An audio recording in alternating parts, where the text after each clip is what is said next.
kepada Tuhan. Saya juga ingin menyapa untuk semua yang beribadah lewat live stream. Selamat sore, selamat beribadah kepada Tuhan. Mari kita satukan hati kita untuk memuji dan memuliakan Tuhan. Amin. Karena hari ini ada, itu karena Tuhan, Yes. bukan karena kuat dan gagah kita, tetapi Tuhan sudah menyiapkan waktu ini untuk kita bisa beribadah. Amin. Sehingga mari kita siapkan hati kita untuk memuji, memuliakan Dia, menyembah Dia, dan mendengarkan kebenaran firman Tuhan lewat hambanya. Mari kita akan bangkit berdiri.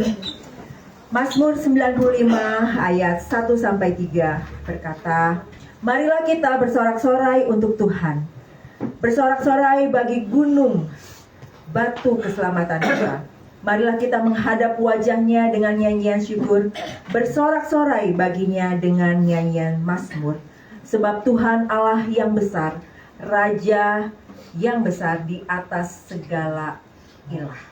Mari kita akan berdoa bersama-sama. Tuhan, ini kami datang kepada Tuhan sore hari ini. Kami sangat mengucap syukur untuk yang semua Tuhan lakukan kepada kami. Tuhan memberikan kesehatan, Tuhan memberikan kemampuan, dan Tuhan tuntun kami untuk beribadah pada sore hari ini.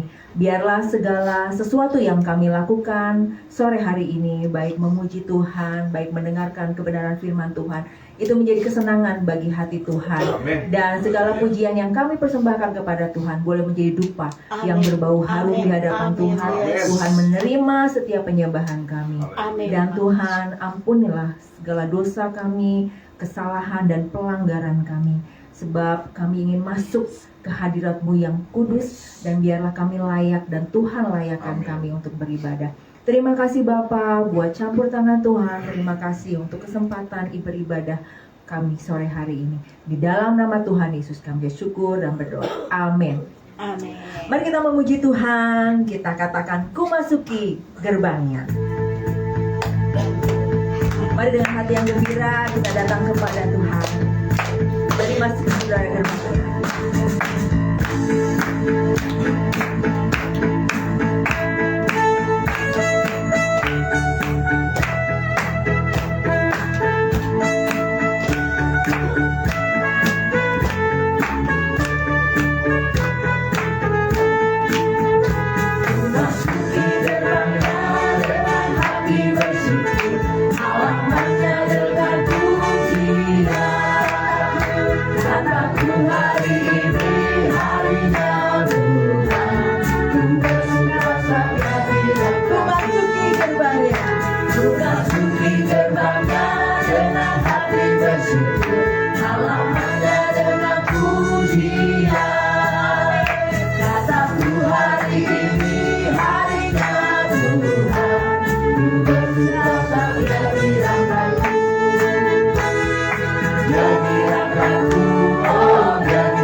sangat baik buat Tuhan kita.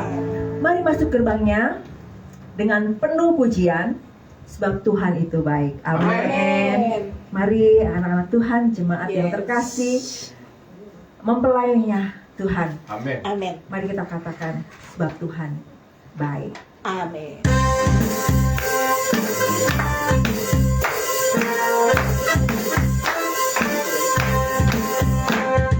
Masuk gerbangnya bersyukur dengan penuh pujian, bersuka di hadiratnya, nyanyi bersama agung namanya. Dia kita sangkala, musik dan tarian, semua makhluk di bumi surga dengan sang hati anak mulia yang Tuhan baik, sebab Tuhan baik, sebab Tuhan baik, anugerahnya kekal selamanya. Sebab Tuhan baik, sebab Tuhan baik, sebab Tuhan baik, anugerahnya kekal selamanya. Masuk gerbangnya bersyukur dengan penuh pujian, bersuka di hadiratnya, nyanyi bersama agung namanya. Dia Tuhan sangkala, musik dan tarian, semua makhluk di bumi surga dengan sang hati akan pujian. Sebab Tuhan baik,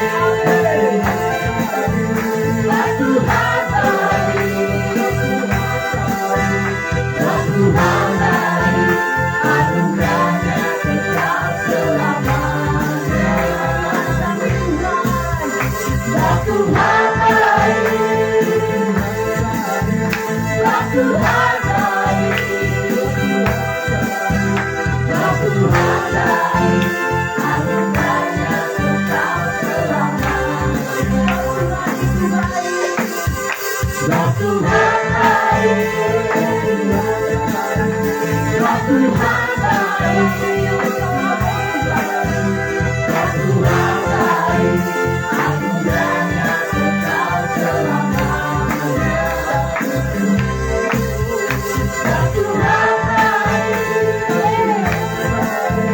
Sebab Tuhan baik, sebab Tuhan baik, sebab Tuhan baik, anugerahnya kekal selamanya. Sebab Tuhan baik, anugerahnya kekal selamanya. Sebab Tuhan baik, anugerahnya kekal selamanya.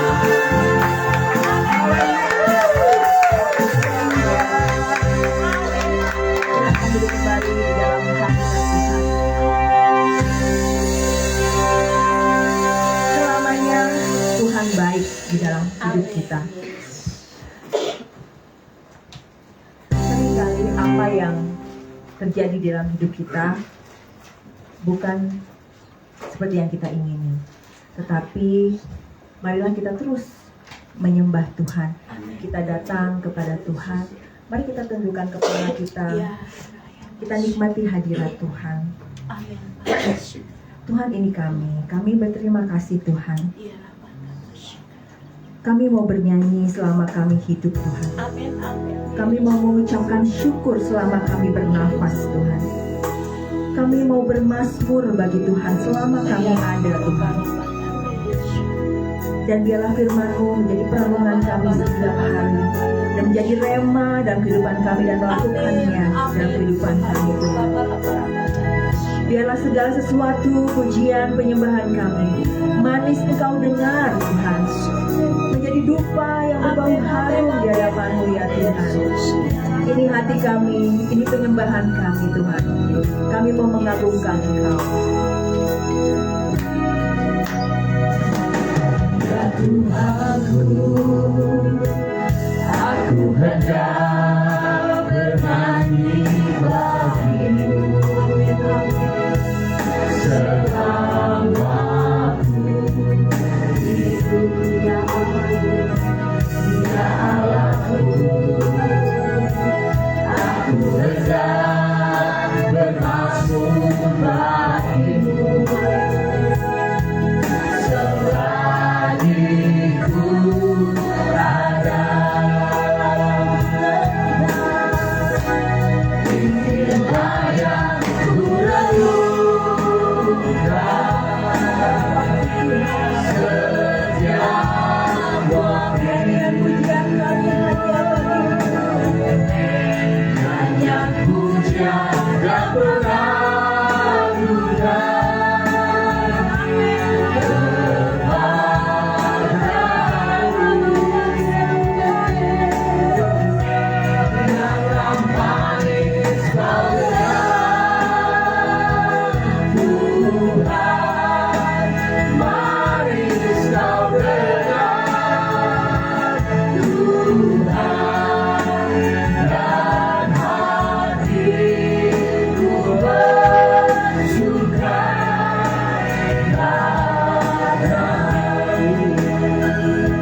Ini janji kami di hadapan. Amin. Amin. Meskipun sakit kami belum sembuh, meskipun keadaan kami belum berubah, meskipun ekonomi kami belum pulih, tapi kami mau tetap setia melayani Tuhan, menyembah Tuhan, mengagungkan Tuhan, mengiring Tuhan.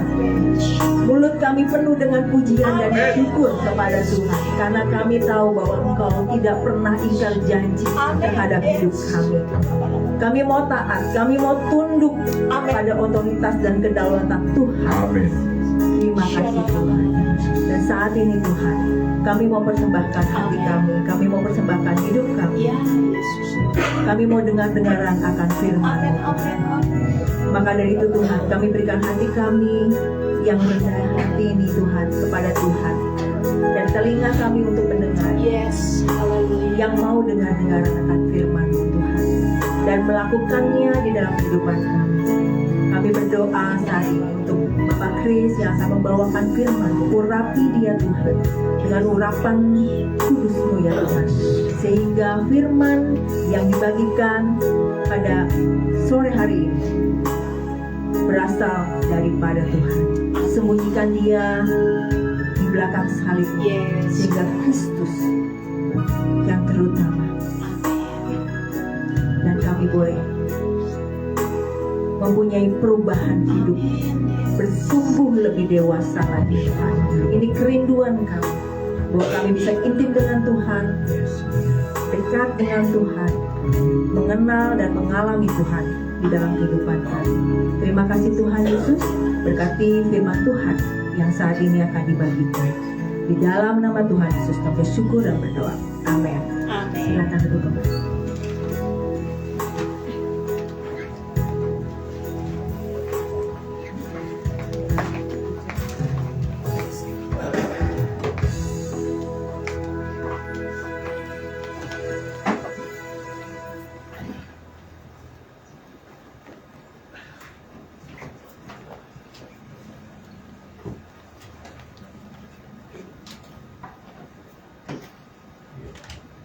Shalom, Shalom. selamat sore menjelang malam Amin. saudara sekalian. Terima kasih pada Ibu Gembala dan jemaat di sini yang telah menjadwalkan saya kembali hari ini. Dan kalau saudara ingat, khotbah saya terakhir adalah yang bertemakan tinggalkan Mesir untuk masuk ke tanah perjanjian. Mesir adalah suatu lambang keangkuhan, kecongkakan daripada orang-orang yang tinggal di sana. Mereka lebih mengandalkan kekuatan sendiri, mengandalkan pasukannya sendiri, dan juga Tuhan tidak begitu diindahkan. Kebanyakan mereka menyembah berhala. Ya, jadi banyak hal-hal yang tidak berkenan kepada Tuhan yang dilakukan orang-orang di Mesir. Jadi kalau kita hendak menerima janji-janji Allah, termasuk keselamatan kekal yang dijanjikannya, kita harus meninggalkan kebiasaan-kebiasaan kita yang tidak berkenan kepada Allah. Ya, karena semuanya itu mendatangkan kecemburuan kepada Allah. Ya, kita bisa baca di dalam Keluaran 20 ayat 3 sampai 5. Berbicara mengenai Allah yang cemburu. Keluaran 20 ayat 3, jangan ada padamu Allah lain di hadapanku. Ayat keempat, jangan membuat bagimu patung yang menyerupai apapun yang ada di langit, di atas atau yang ada di bumi, di bawah atau yang ada di dalam air, di bawah bumi. Yang kelima, jangan sujud menyembah kepadanya atau beribadah kepadanya, sebab Aku Tuhan Allahmu adalah Allah yang cemburu, yang membalaskan kesalahan bapak kepada anak-anaknya, kepada keturunan yang ketiga dan keempat dari orang-orang yang membenci Aku. Ya, jadi di sini jelas kalau kita melakukan hal-hal seperti yang orang-orang Mesir lakukan di zaman yang lalu, itu akan menimbulkan kecemburuan Allah. Kita juga bisa baca di dalam 1 Korintus 10 ayat 21 sampai 22.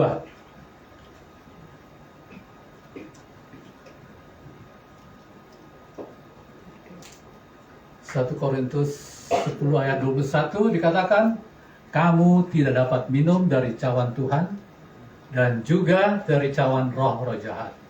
Kamu tidak dapat mendapat bagian dalam perjamuan Tuhan dan juga dalam perjamuan roh-roh jahat. Ayat ke-21, atau maukah kita membangkitkan cemburu Tuhan? Apakah kita lebih kuat daripada dia? Jadi, kita tahu kalau orang cemburu, manusia aja itu bisa melakukan apa saja kalau dia sudah cemburu buta. Ya, tidak ada yang dia takuti. Jadi jangan sampai kita juga membangkitkan kecemburuan Tuhan. Oleh karena itu, tinggalkan semua itu. Ya, jangan kita ingat-ingat lagi. Kita mulai fokus kepada Tuhan sepenuh hati.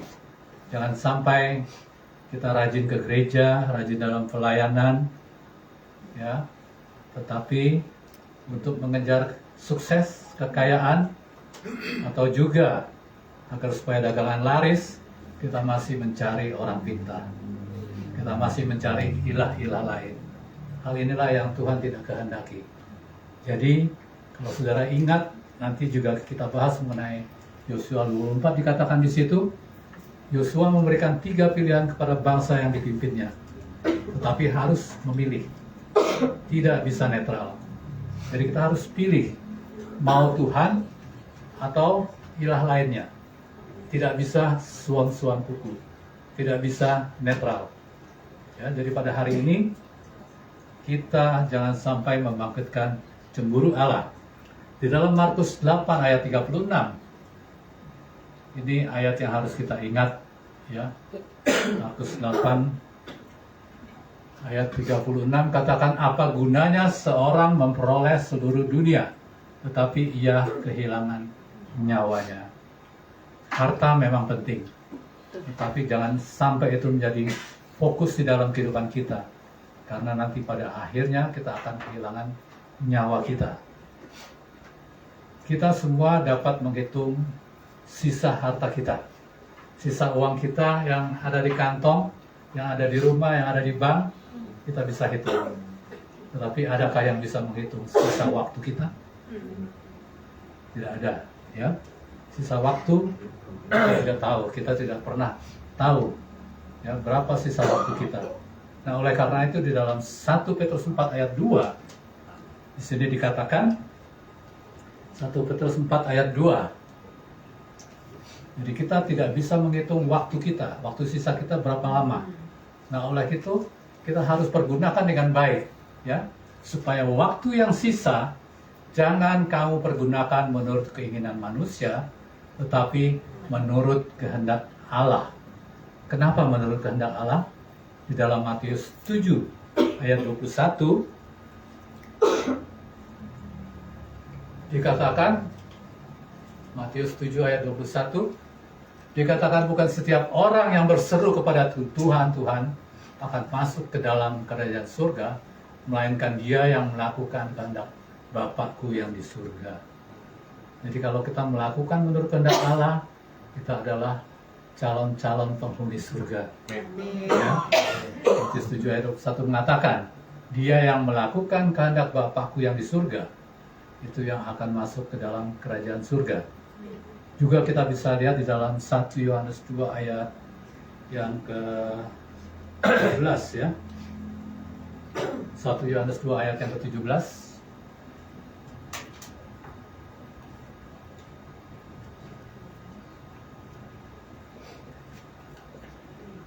1 Yohanes 2 ayat yang ke-17. Dan dunia ini sedang lenyap dengan keinginannya, tetapi orang yang melakukan kehendak Allah tetap hidup selama-lamanya. Ya, ayat ini juga mengkonfirmasi apa yang kita sudah baca tadi. Jadi dikatakan memang dunia ini sedang lenyap dengan keinginannya. Kita dengar akhir-akhir ini banyak sekali terjadi peperangan, ya, gempa bumi, bencana dan sebagainya. Bahkan dunia sedang dihantui akan terjadinya perang dunia ketiga dan sebagainya. Jadi oleh karena itu kita tetap harus berfokus kepada Tuhan, karena hanya Tuhan yang dapat melindungi kita semua. Amin. Jadi walaupun kita mati di dunia ini, kita akan hidup bersama Dia nanti, Yes. seperti janjinya. Ya. Oleh karena itu, apakah masih di sini masih ada yang belum dibaptis? Tidak ada ya. Semua sudah dibaptis. Puji Ada. Tuhan. Jadi dalam baptisan pasti itu adalah keputusan saudara masing-masing. Ibu Lani nggak pernah maksakan Amin. supaya dibaptis ya. Ya. Karena Tuhan aja tidak pernah memaksa kita. Manusia satu-satunya makhluk ciptaan yang diberikan kebebasan oleh Tuhan, yang disebut istilah kerennya free will. Ya, jadi kita sudah memilih untuk dibaptis. Berarti kita ini sudah bertobat. Kita sudah mengalami revival di dalam kehidupan pribadi kita. Ini kurang lebih mirip-mirip dengan orang yang mencari pacar. Ya, itu juga keinginan sendiri, bukan? Ya. Jadi keinginan orang mencari pacar juga sama. Orang yang baru lahir baru dibaptis, mengalami cinta mula-mula, pasti dia keinginannya tuh mendengar, membaca firman Tuhan. Jadi maunya setiap hari itu hari Minggu aja, ya, supaya bisa ke gereja, bisa kebaktian. Demikian juga orang yang baru pacaran, itu biasanya maunya setiap hari itu malam Minggu, bisa bakuncar, ya. Nah, kurang lebih mirip lah 11-12 katanya ya. Jadi oleh karena itu kita semua ini jangan sampai meredupkan, menghapuskan atau memadamkan cinta mula-mula itu. Jadi kalau sudah ada yang mulai redup, usahakan bangkit kembali, nyalakan kembali. Karena api ini yang terpenting dalam kehidupan kita. Ya, kalau kita berbicara mengenai KKR, revival, ya KKR besar itu tidak akan terjadi kalau semua yang datang itu tidak mempunyai api Roh Kudus di dalamnya. Ya, jadi KKR itu tidak ada gunanya sama sekali kalau tidak ada Roh Tuhan di sana. Demikian juga di dalam kehidupan kita, di dalam kehidupan keluarga, ya semua itu tidak ada gunanya kalau tidak ada hadirat Tuhan di dalam kehidupan kita.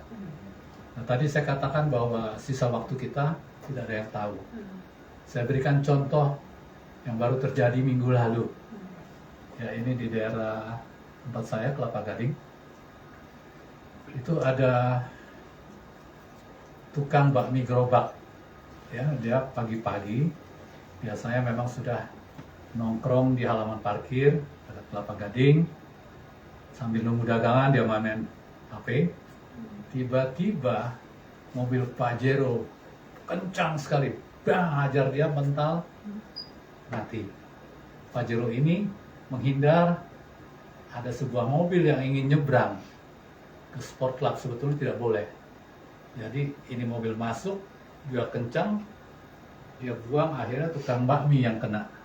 Jadi inilah contoh yang saya katakan tadi, kita tidak bisa tahu kapan kita akan dipanggil Tuhan. Oleh karena itu kita harus senantiasa bersiap-siap dan berjaga-jaga. Nah, tema pada hari ini memang saya ambil tema revival keluarga. Biasanya ini bisa terjadi proses dari pribadi lepas pribadi dulu, menular ke keluarga, bisa menular ke gereja, ya, sehingga gereja juga penuh dengan kemuliaan Tuhan. Dua ayat yang saya ambil untuk sharing itu dari Yosua 24 ayat 15 dan Mazmur 127 ayat 1. Di dalam Yosua 24 ayat 15, Yosua 24 ayat 15 dikatakan, tetapi jika kamu anggap tidak baik untuk beribadah kepada Tuhan, pilihlah pada hari ini kepada siapa kamu akan beribadah. Allah yang kepadanya nenek moyangmu beribadah di seberang sungai Efrat, atau Allah orang Amori yang negerinya kamu diami ini. Tetapi aku, Yosua dan seisi rumahnya akan beribadah kepada Tuhan. Ini kurang lebih deklarasi Yosua juga bahwa dia dan seluruh keluarganya akan beribadah kepada Tuhan. Jadi di sini tepat ditanyakan kepada bangsa Israel sebelum Yosua meninggal, ya. Yosua meninggal usia 110 tahun, ya. Jadi ada kekhawatiran, dia sebagai katakanlah gembala juga yang membawa bangsa Israel keluar. Dia pikir-pikir nanti ini bangsa ini akan kembali menyembah ilah-ilah lain. Karena berdasarkan nenek moyang yang sebelum-sebelumnya juga demikian. Ya. Jadi oleh karena itu dia kumpulkan, dia tanya terus terang di sini, ya. Pilih satu daripada 3 kesempatan atau apa yang saya kasih tahu ini. Kesatu adalah apakah kamu memilih untuk beribadah kepada Allah nenek moyangmu di seberang sungai Efrat? Ini Allah huruf kecil, ya, yang menyembah patung tuangan baik itu emas, perak, atau Allah orang Amori yang negerinya kamu tinggali saat ini, di mana juga orang Amori itu menyembah berhala. Ya, jadi banyak bangsa Israel di situ yang walaupun dia beribadah kepada Tuhan, dia juga ikut terbawa arus setempat, ya, untuk turut juga beribadah kepada ilah lainnya. Nah, inilah yang Yosua takutkan. Dan yang ketiga, engkau beribadah kepada Tuhan Allah yang aku sembah dan nenek moyangmu juga sembah. Jadi di sini kita lihat Yosua juga tidak memaksakan pada bangsa Israel, kamu harus menyembah pada Tuhan Allah yang aku sembah juga. Tidak, karena kembali lagi dari awal saya katakan, Yosua juga menghargai, ya, free will dari setiap orang itu. Jadi dia menawarkan mana yang akan kau pilih. Dan kalau kita baca lebih lanjut, ya, nanti kita baca jawabannya ada di ayat 16-18. Tapi sebelumnya Yosua katakan bahwa keputusan harus diambil hari ini juga. Kenapa? Karena keputusan untuk memilih kita mengikut Tuhan atau tidak, itu tidak boleh ditunda-tunda. Sangat krusial. Kembali lagi ke awal-awal tadi, karena kita tidak tahu sisa waktu kita.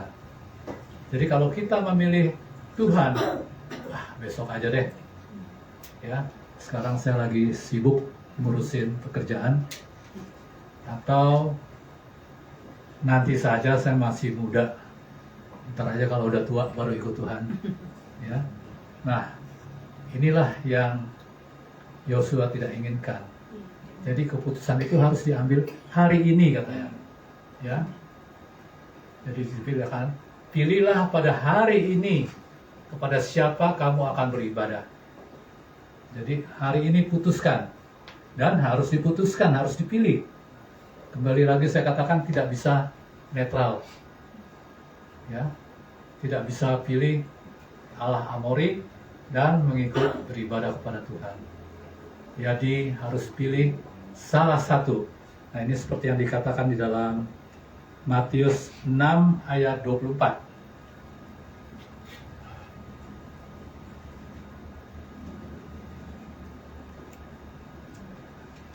Matius 6 ayat 24 mengatakan, tak seorang pun dapat mengabdi kepada 2 tuan.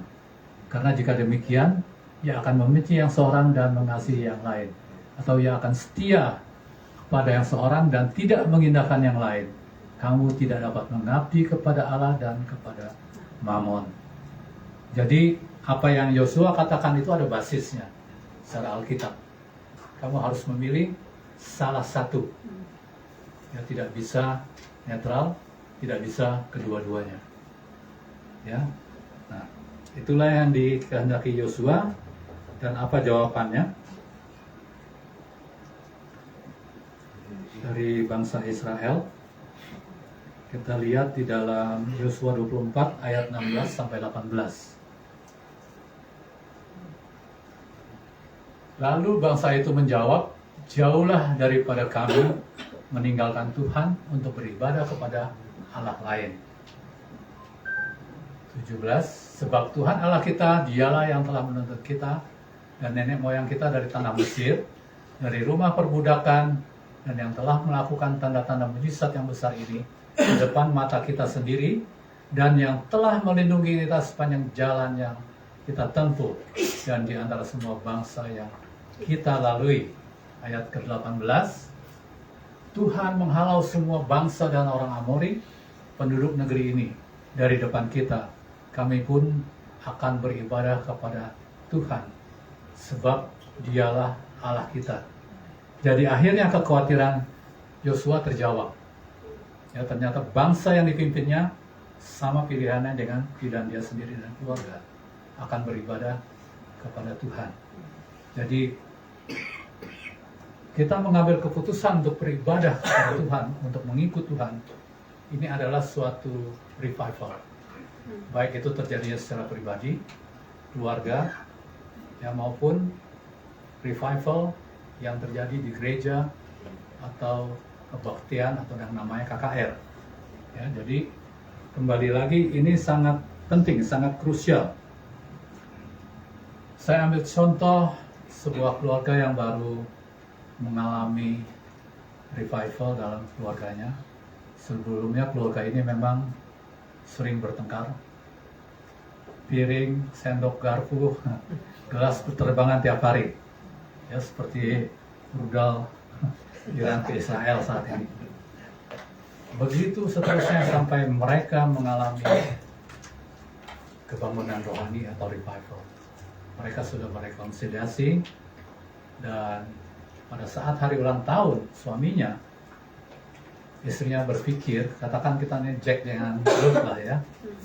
Jadi Ruth berpikir mau merayakannya di sebuah karaoke. Sehingga cerita mereka pergi naik taksi ke sebuah karaoke. Sampai di karaoke disambut penjaga pintu, "Selamat malam Om Jack," katanya. Kaget juga istrinya, udah tahu. Mau langsung ke kamar VIP atau di hall katanya. Ya pilih di hall aja katanya. Begitu duduk di hall karaoke itu, datang lalu waitress, tanyakan, "Tante, selamat malam, Om Jack selamat malam." Dia juga bingung, kok tahu lagi nama suaminya kan? "Tante mau minum apa?" "Martono," katanya. "Kok Martono sih?" katanya. "Ya kalau Martini kan minuman laki, kalau perempuan Martono," katanya. "Kalau Om Jack minuman biasa ya Om Jack ya, bir," katanya. Terus saking penasaran, istrinya tanya, "Papa kok kenal sama waitress itu?" katanya. "Oh, saya kenal waktu main bowling," katanya dia. Dia ambil alasan begitu kan. Sesudah itu, biasa mereka mengobrol, datanglah seorang wanita hostess. "Malam Om Jack, kok tumben sih bawa perempuan dari luar?" katanya.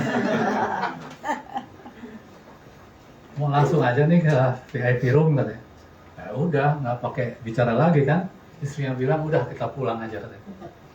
"Lebih baik kita pulang aja, nggak jadi ke karaoke." Keluar, begitu keluar kan biasanya banyak taksi standby. Panggil satu taksi, langsung mereka masuk. Supir taksinya ternyata kenal juga sama si Om Jack ini. "Malam Om Jack, kok malam ini bawa yang agak tua sih?" katanya. "Langsung ke hotel yang biasa ya," katanya. Udah turun lagi dia pakai taksi yang lain kan. Akhirnya ya si Om Jack ini nggak sampai di rumah, sampainya di rumah sakit. Nah, beginilah keluarga yang baru mengalami revival, tetapi harus berhati-hati karena biasanya setan pasti nggak senang dengan keluarga yang harmonis ya, dengan keluarga yang sudah bertobat. Kalau keluarga yang udah hancur, didiamin aja sama setan, ya, nggak usah diapa-apain. Jadi, nah inilah kita harus jaga. Kenapa ini terjadi? Karena ada satu hal, ternyata ada dosa yang disembunyikan. oleh si Om Jack ini. Jadi kalau tanda-tanda revival yang sejati itu, yaitu tidak ada dosa yang disembunyikan, adanya roh takut akan Tuhan, haus terhadap firman Tuhan, dan banyak lagi. Nanti juga saya akan perincikan sedikit ya di akhir khotbah ini ya. Jadi ayat Yosua 24 ayat 15 tadi kan dikatakan bahwa aku dan keluargaku akan beribadah kepada Tuhan. Berarti ini adalah kita bisa menganggap sebagai mesbah keluarga, karena dalam satu keluarga. Nah, inilah seringkali orang berkata bahwa Yosua 24 ayat 15 ini merupakan asal usulnya mesbah keluarga dimulai ya. Jadi memang membentuk mesbah keluarga itu tidak mudah, karena masing-masing anggota keluarga itu mempunyai kesibukannya sendiri. Terkadang itu dalam satu keluarga tidak semuanya sudah bertobat dan mengenal Tuhan ya. Ada yang mengalami, saya pun mengalami ya. Adik kedua saya itu juga ikut agama seberang. Jadi memang tidak mudah, kita tidak bisa. Tapi kalau terdiri dari suami, istri, dan anak-anak, terkadang ini pun juga tidak seperti yang kita harapkan. Begitu mudahnya untuk membentuk mesbah keluarga. Namun demikian, kita tidak usah khawatir karena doa setiap anggota keluarga, pribadi lepas pribadi, itu juga Tuhan dengar. Amin. Ya, asal kita dengan continue, dengan rutin kita lakukan setiap hari, baik itu di pagi hari, malam hari, kita melakukan komunikasi dengan Tuhan, Tuhan pasti dengar. Ya. Itu bisa kita baca di dalam Matius 6 ayat yang ke-6. Ini kurang lebih pengertiannya bahwa Tuhan juga mendengarkan doa pribadi. Ya, bukan hanya doa kelompok atau keluarga. Tetapi jika engkau berdoa, masuklah ke dalam kamarmu, tutuplah pintu dan berdoalah kepada Bapakmu yang di tempat tersembunyi, maka Bapakmu yang melihat yang tersembunyi akan membalasnya kepadamu. Jadi Tuhan pun memperhatikan doa pribadi kita. Dan dikatakan jangan berdoa di stadion, ya. Berdoa di kamar, tutup pintu, karena berdoa di stadion rame-rame atau di jalanan itu belum tentu bisa berfokus kepada Tuhan, banyak gangguannya ya. Jadi itulah, kita sampai ke ayat yang kedua, Mazmur 127 ayat 1.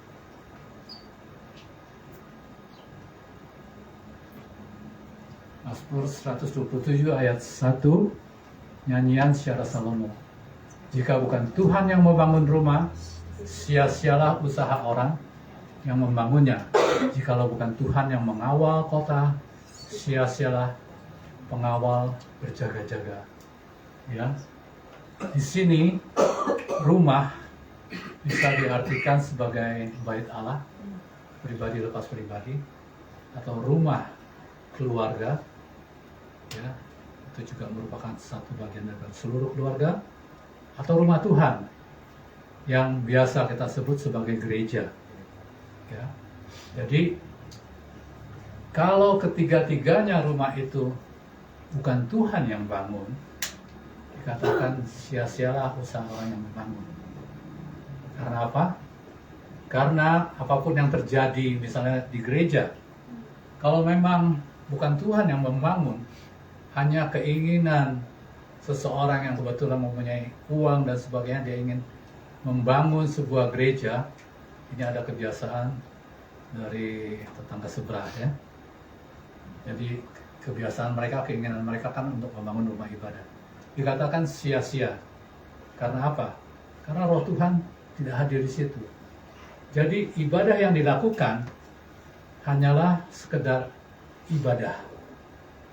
Ya, hanya kewajiban saja, tidak sungguh-sungguh, karena roh Tuhan tidak ada di situ. Ya, jadi itu harus kita undang Tuhan. Nah, setelah terjadi revival di dalam baik itu pribadi, rumah tangga maupun gereja, nah revival ini harus dijaga.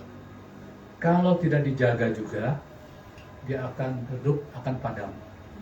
Maka itu dikatakan, jikalau bukan sia-sia usaha membangunnya rumah, terus sudah itu dikatakan yang mengawal kota. Jadi kalau sudah terjadi revival di dalam sebuah gereja, jemaat banyak yang haus akan firman Tuhan, satu-satunya kita harus tetap dekat dengan Tuhan, ya, supaya Tuhan yang menjaga selanjutnya kehidupan daripada revival itu. Karena kalau manusia yang menjaga itu susah sekali, dikatakan di sini adalah sia-sia, ya. Jadi tanpa cerut campurnya Tuhan di dalam usaha kita, apapun yang kita rencanakan, saya pernah sampaikan juga waktu itu kan mengenai khotbah kurang lebih apa yang saya alami di dalam kehidupan. Kita harus membuat rencana, tapi kalau rencana itu kita berdasarkan kepintaran kita sendiri, ternyata itu tidak sesuai hasilnya. Tuhan tidak kita ikut sertakan di dalam rencana kita. Karena Alkitab juga mengatakan, manusia boleh merencanakan, tetapi hasilnya adalah Tuhan yang menentukan, bukan manusia yang menentukan. Itu ada beberapa hal yang terjadi di dalam kehidupan saya yang pernah saya sampaikan, ya. Yang lainnya lagi di sini, tanpa kehadiran Tuhan dalam sebuah keluarga atau gereja, itu maka ibadah yang berlaku itu hanya sia-sia saja, hanya sebagai rutinitas, aktivitas yang rutin saja yang harus dilakukan setiap minggu.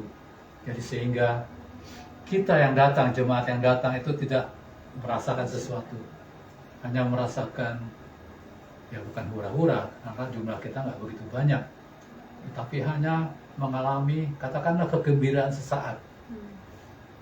Mungkin apa yang kita sedang hadapi bisa terlupakan sesaat, tetapi begitu keluar dari gereja, ingat lagi, ya tidak ditinggalkan di gereja itu masalah-masalah.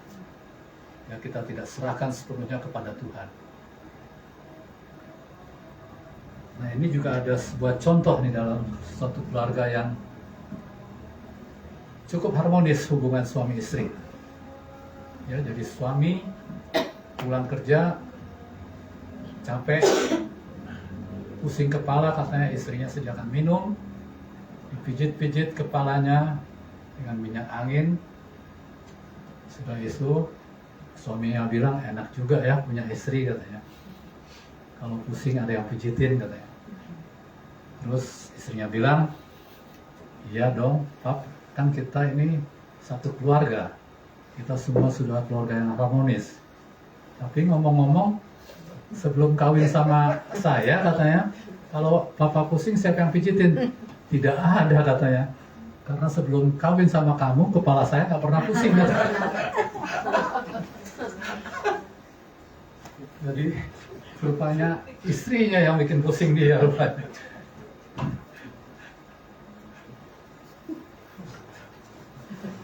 Jadi kalau harmonis, harmonis yang benar lah, ya. Jangan pakai nyindir-nyindir gitu ya, nggak baik ya. Nah sekarang di sini saya sampaikan ringkasan kurang lebih ya. Kita ingin mengenal tanda terjadinya revival. Seperti yang saya katakan tadi, bahwa revival itu bisa terjadi secara pribadi, lepas pribadi, yang bisa kita tularkan kepada keluarga kita, pada tetangga, dan api revival ini bisa kita bawa ke gereja, kita tularkan juga untuk teman-teman seiman kita, sehingga gereja itu juga nanti akan mengalami suatu revival, ya. Tadi sudah saya sebutkan, di dalam revival yang sejati itu tidak ada dosa yang disembunyikan.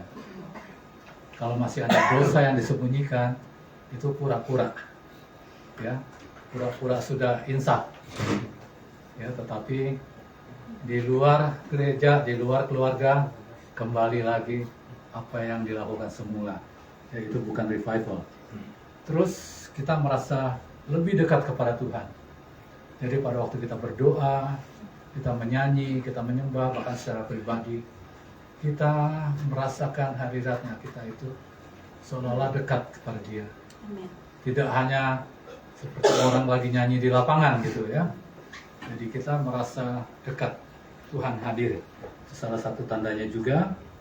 Dan yang sudah saya sebutkan juga, haus terhadap firman Tuhan. Jadi mendengar firman Tuhan, membaca firman Tuhan, itu bukan kewajiban, tetapi sudah merupakan kebutuhan. Kalau kewajiban sama kebutuhan beda, ya. Kalau kewajiban seolah-olah ada sedikit paksaan, tapi kalau kita butuh nggak ada yang paksa. Kita datang sendiri, kita cari sendiri, ya. Jadi yang selanjutnya juga kita juga mulai ada kepedulian, keegoisan kita dikikis. Kita mulai peduli terhadap sesama, terhadap tetangga, apalagi terhadap teman-teman seiman yang tadinya cuek aja, ya. Hal kecil yang mungkin kita tidak perhatikan. Kita bawa kendaraan, tetapi banyak yang lain naik kendaraan umum. Mau pulang aja sendiri walaupun lewat dekat dia kan. Jadi kalau kita sudah mengalami revival, itu mungkin kita menawarkan mau numpang atau bagaimana. Dan di dalam kehidupan saya yang saya rasakan pada waktu itu, sebelum saya mengalami revival, memang saya sudah dibaptis lama ya, sejak SMP. Tapi revival yang saya alami pada saat itu, SMP saya itu 63 kalau nggak salah. Yang saya alami itu 96 atau 97. Ya. Nah, sejak itu saya dijamah, yang saya katakan pada saat itu saya mengikuti ibadah, saya sebetulnya ingin tahu, kok ini orang-orang maju, didoakan tumpang tangan bisa jatuh sih ya, nggak didorong gitu kan. Saya maju, saya ingin coba, betul-betul jatuh, ternyata nggak didorong. Nah, di situ saya mulai merasakan betul-betul jamahan Tuhan. Amin. Dan sejak saat itu saya tidak pernah pakai lagi mobil sedan. Yang saya pakai mobil Kijang dulu kan. Pokoknya mobil yang kayak angkot lah, yang muatannya banyak. Kalau dulu biasanya saya pakai kan yang sedan-sedan, paling muat 3-4 orang. Nah, sejak itu tetap sampai sekarang ya, saya pakai mobil-mobil Jeep. Nggak mau pakai mobil sedan lagi, karena banyak manfaatnya mobil-mobil itu.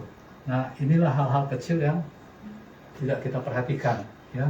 Tetapi itulah merupakan salah satu tanda kita mulai memperhatikan orang lain, peduli terhadap orang lain, jadi tidak egois lagi. Yang kedua sekarang, bagaimana kita menjaga revival ini. Jadi jangan revival itu hanya sebagai musiman atau hanya sekedar lewat saja. Ini banyak terjadi ya. Orang datang ke KKR besar-besaran, tujuannya hanya mencari hamba Tuhan itu, supaya dijamah oleh Dia, disembuhkan. Saya pernah saksikan sendiri, saya lihat ada seorang ibu atau bapak, saya lupa. Jadi dalam revival kan terkadang, kalau bukan yang terlalu besar, semacam Benny Hinn, itu biasanya dia yang mendoakan ya.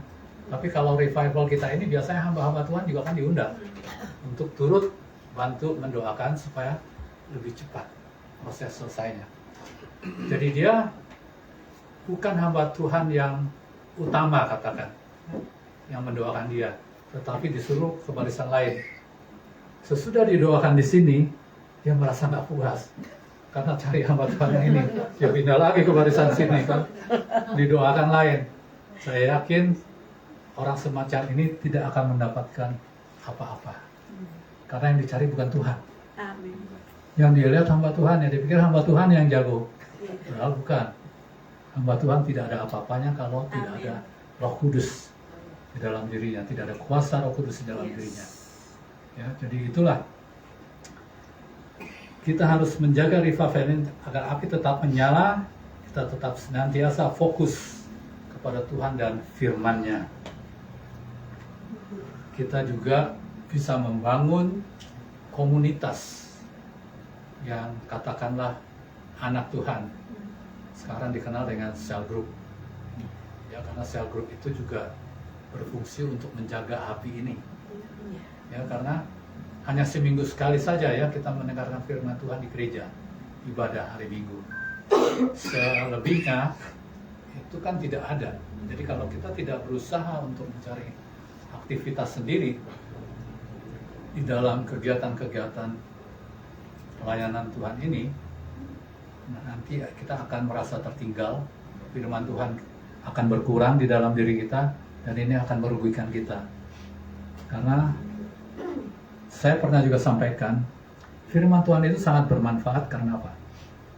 Karena satu waktu kita mendengarkan khotbah atau kita mengalami sesuatu, ini firman yang ada di dalam hati kita nih secara otomatis akan muncul, akan memberikan semacam alarm kepada kita. Itu nggak benar tuh, jangan didengerin, bohong, ya. Nah, itulah gunanya firman Tuhan. Karena firman Tuhan itu adalah hidup, bukan firman yang mati. Ya, jadi oleh karena itu kita yang sudah mengalami revival, cinta mula-mula, peliharalah cinta mula-mula itu. Ya, jadi api yang ada ini nyalakan kembali. Itulah revival yang sejati ya. Jadi hati yang kembali kepada Tuhan untuk menjaga api Roh Kudus itu tetap ada. Dan terutama tadi dikatakan jangan sombong. Ya, karena kesombongan itu yang akan menjatuhkan kita. Tuhan tidak senang terhadap orang yang sombong. Terkadang kita tidak menyadari bahwa kita menjadi sombong rohani. Kita menganggap bahwa firmannya gitu-gitu aja tuh. Saya udah sering dengar. Ya udah ngerti. Udahlah main HP aja. Ya. Kadang juga kita yang dinasehati tidak mau dengar. Pokoknya kita sudah tahu semua lah. Di gereja ini saya udah tahu semua. Pengurusnya saya udah kenal semua. Sistemnya semua saya sudah tahu. Ya. Jadi itulah sombong rohani. Tuhan tidak menyukai orang yang sombong. Kita baca di dalam 2 Tawarik 7 ayat 14-16. Tuhan mencari orang yang rendah hati. Ya. 2 Tawarik 7, ini ayat yang terakhir. 7 ayat 14 sampai 16.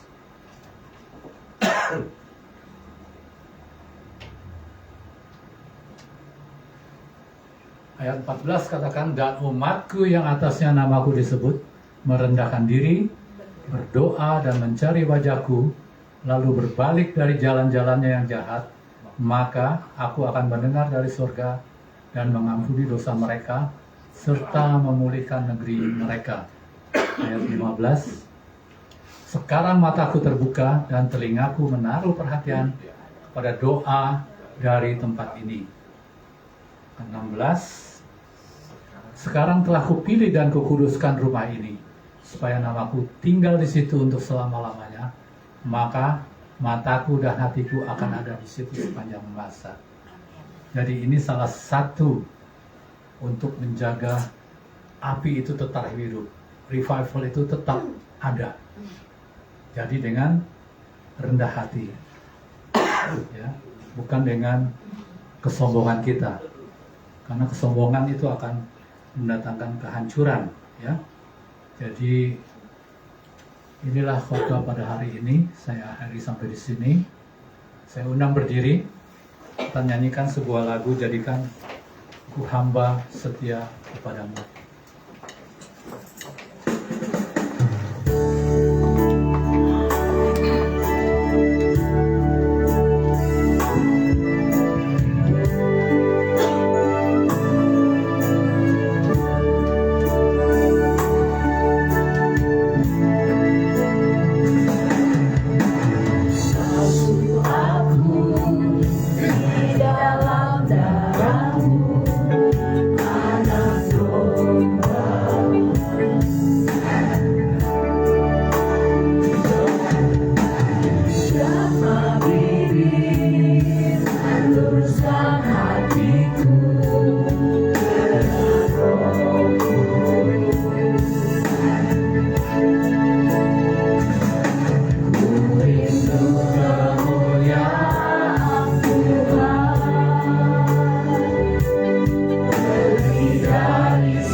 Sungguh kami mengucap syukur Bapa. Terima kasih Tuhan buat kebenaran firman yang terus menegur, mengingatkan setiap hidup kami agar kami utuh menjadi hamba yang setia. Biarlah kami terus boleh menjaga api-Mu ya Tuhan. Lewat kehidupan kami lebih sungguh-sungguh mengasihi Tuhan, mengenal Engkau, mencintai Yesus lebih dari segala. Mas perak kami tak punya, tapi kami punya hati yang selalu merindukan Engkau. Kami percaya Tuhan, selama kami ada, kesempatan yang Tuhan beri, biar kami mau pergunakan untuk memuliakan nama Tuhan Yesus. Terima kasih buat firman, biar kami boleh mengalami revival, kebangunan rohani, mengalami di mana pemulihan seutuhnya terjadi dalam hidup kami. Kami bersyukur buat malam hari yang ini, di mana setiap kami umat-Mu boleh selalu terhubung dengan Engkau, melekat dengan Engkau. Bahkan kami boleh memiliki keintiman dengan Engkau Tuhan Yesus. Kami berterima kasih Allah Roh Kudus, berkati Bapak Pendeta Kris yang sudah menyampaikan isi hati-Mu, menguatkan, menegur setiap kami, agar kami boleh lebih mengasihi Tuhan, lebih sungguh-sungguh melakukan kehendak-Mu Bapa. Terpujilah nama Engkau Tuhanku. Dari tempat ini kami terus mengucap syukur. Berkati Bapak Pendeta Kris bersama keluarga, bersama Ibu, kekasih kami Ibu Rina. Tuhan pakai dahsyat untuk kemuliaan-Mu, menjadi penyambung lidah-Mu Tuhan di dalam nama Yesus, untuk membangkitkan, menguatkan, bahkan Tuhan oleh Tuhan pakai menjadi alat kepercayaan-Mu di dalam nama Tuhan Yesus. Terima kasih buat malam hari yang indah ini. Kami percaya setiap kami umat-Mu di tempat ini, kami boleh mengalami kebangkitan bersama dengan Tuhan Yesus. Terima kasih Bapa, terpujilah nama Engkau Tuhan. Dalam nama Tuhan Yesus kami mengucap syukur dan berdoa. Haleluya. Percaya bersama saya katakan amin. Terima kasih, silakan duduk kembali. Sebelum nanti Luisa akan menaikkan doa syafaat untuk kita bersama, kita akan naikkan satu pujian. Jikalau bukan Tuhan yang membangun rumah, maka sia-sialah orang yang membangunnya. Amin. Seperti tadi Bapak Pendeta Kris sudah memberi kepada kita firman kebenaran yang sungguh mengubahkan hidup kita. Amin. Yes.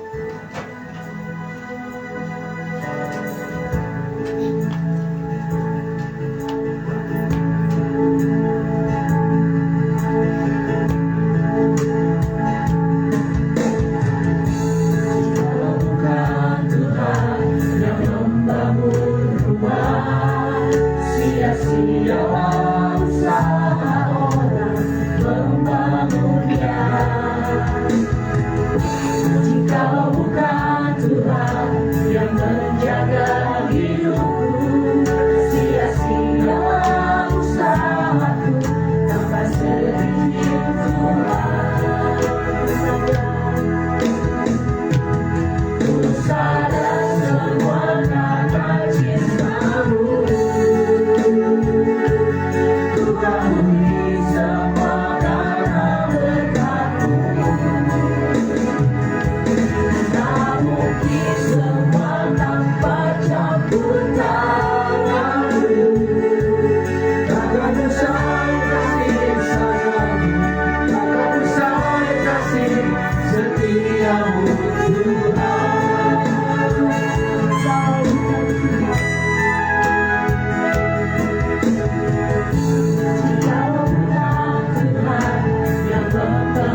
puji syukur bagi namamu di tempat yang maha tinggi Tuhan.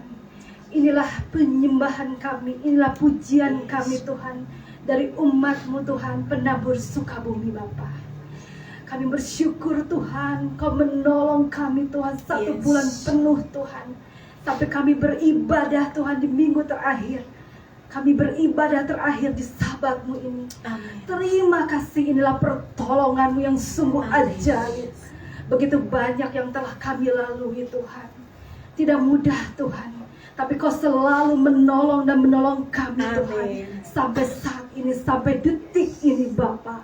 Kau Allah yang selalu dan selalu menolong kami. Kau Allah yang lebih besar dari apapun yang saat ini kami alami Tuhan. Bapa, kami mengucap syukur atas firman-Mu Tuhan yang telah ditabur oleh hamba-Mu Bapa Kris Tuhan. Inilah seruan komitmen kami Tuhan. Untuk memuji, untuk bersama-Mu, untuk melayani-Mu Tuhan. Seperti hal hamba-Mu Yosua Tuhan berkomitmen Tuhan kepada bangsa Israel, bahwa Yosua dan seisi rumahnya akan beribadah kepada Engkau. Sama halnya dekat kami Tuhan dengan umat-Mu Tuhan di Sukabumi ini Tuhan. Kami ingin berkomitmen Tuhan bahwa kami ingin beribadah, seisi rumah kami Tuhan akan beribadah kepada Engkau Bapa. Terima kasih Tuhan, sungguh komitmen yang menguatkan kami Tuhan, yang menguatkan kami untuk sungguh-sungguh lebih lagi untuk mengasihi, melayani Engkau Bapa. Kami berdoa untuk bangsa kami Indonesia Tuhan. Berikan kemurahan hati, lemah lembut, panjang sabar untuk pemimpin kami. Berikan hikmat segala sesuatu yang diputuskan untuk kebaikan rakyat Tuhan.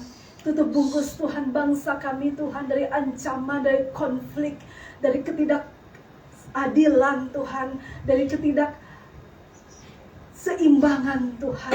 Jauhkan Tuhan, jauhkan Tuhan. Tutup bungkus bangsa kami Tuhan dari berbagai macam Tuhan korupsi Tuhan, dari berbagai macam perpecahan Tuhan. Tutup bungkus juga dari berbagai macam bencana, musibah dari bangsa kami. Tulah tutup bungkus Bapa. Berkati Tuhan alamnya, tanah, udara, air. Berkati juga Tuhan orang-orang Tuhan yang mengelolanya Tuhan. Kami berdoa untuk kota kami Sukabumi Tuhan. Diberkatilah pemimpin kota kami Sukabumi Bapa. Kami juga berdoa Tuhan untuk keamanan, toleransi antar umat beragama, untuk gereja-Mu Tuhan di kota Sukabumi. Biar gereja-gereja di Sukabumi berdampak Tuhan, untuk kebaikan Tuhan, untuk kota kami Sukabumi. Kami juga Tuhan berdoa untuk umat-Mu yang datang Tuhan, baik yang ada di sini onsite, online maupun onsite Tuhan.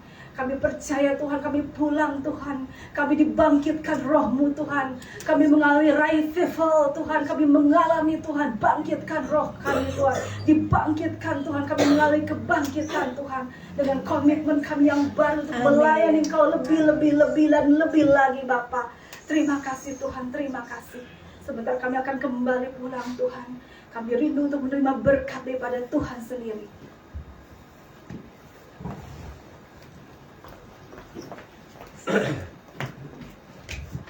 Mari saudara saya undang untuk bangkit berdiri. Arahkan hatimu, dan kita mau mengangkat kedua tangan kita di hadapan Bapa di surga.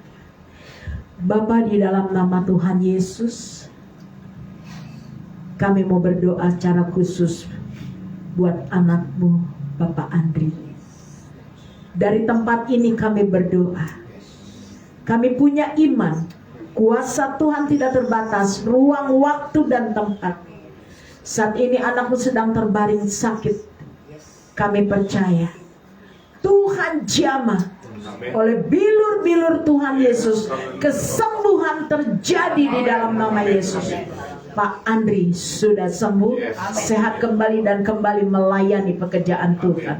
Dipakai Tuhan Yesus dahsyat untuk kemuliaan nama Tuhan Yesus. Berkati mamanya, keluarganya, bahkan kami percaya Tuhan yang memimpin, menyertai, mengurapinya di dalam nama Tuhan Yesus. Kesembuhan Tuhan sudah nyatakan terjadi di dalam nama Yesus.